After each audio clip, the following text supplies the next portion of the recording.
अभिनव अपनी जगह से उठा और उसने चाहत से हाथ मिलाने के लिए अपना हाथ बढ़ाया, लेकिन हाथ मिलाने के बजाय चाहत सीधा उसके गले मिल गई थी। वो जिस तरह से अभिनव से गले लगी, अभिनव उससे एकदम हैरान हो गया। अभिनव ने उम्मीद नहीं की थी कि चाहत ऐसा कुछ करने वाली है।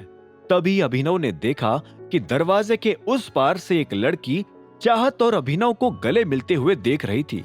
चाहत को अपने कैबिन में आते देख अभिनव ने हैंडशेक के लिए हाथ आगे बढ़ाया, लेकिन चाहत ने उसके और करीब आकर उससे सीधा गले ही लगा लिया था।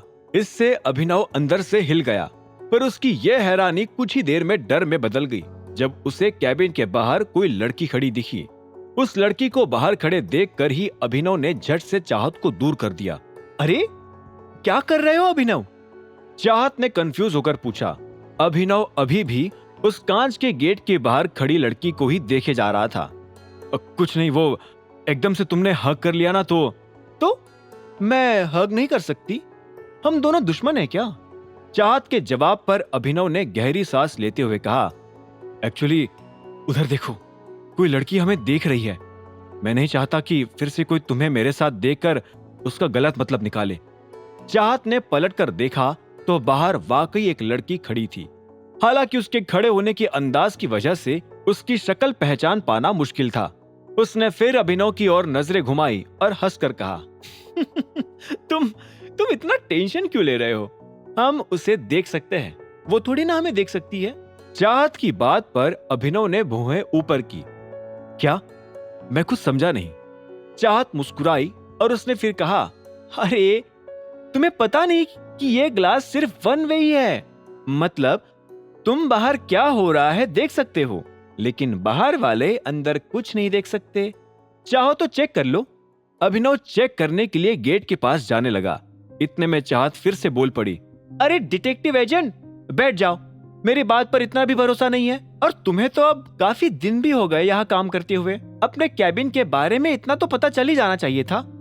चाहत की बात सुनकर अभिनव ने उसकी ओर देखा और फिर वो पलटकर अपनी चेयर पर आकर बैठ गया। सॉरी, यहाँ आकर काम में इतना बिजी हो जाता हूं ना कि देख ही नहीं पाता आसपास क्या है और क्या नहीं। Anyways, please be seated. बिना देर किए अब बिजनेस पर आते हैं। जरूर। चाहत मुस्कुराते हुए अपने पैर पर पैर रख के अभिनव के सामने वाली कुर्सी पर बैठ गई। मुझे लगा था मिस चाहत की अगर खुद की कंपनी है तो उनके एक दो सेक्रेटरी भी होंगे, बट यहाँ तो वो अकेली आई है। अभिनव ने उससे पूछा, सेक्रेटरीज है मिस्टर गेडवाल, लेकिन मुझे नहीं लगता हमारे पास मूवी देखने जाने के लिए 2 से ज्यादा टिकट्स है। आखिर मीटिंग के बाद तुरंत वहां के लिए भी तो निकलना है, राइट? चाहत ने मुस्कुराते हुए कहा, जिस पर अभिनव ने भी एक हल्की सी मुस्कान के साथ सिर हिलाया।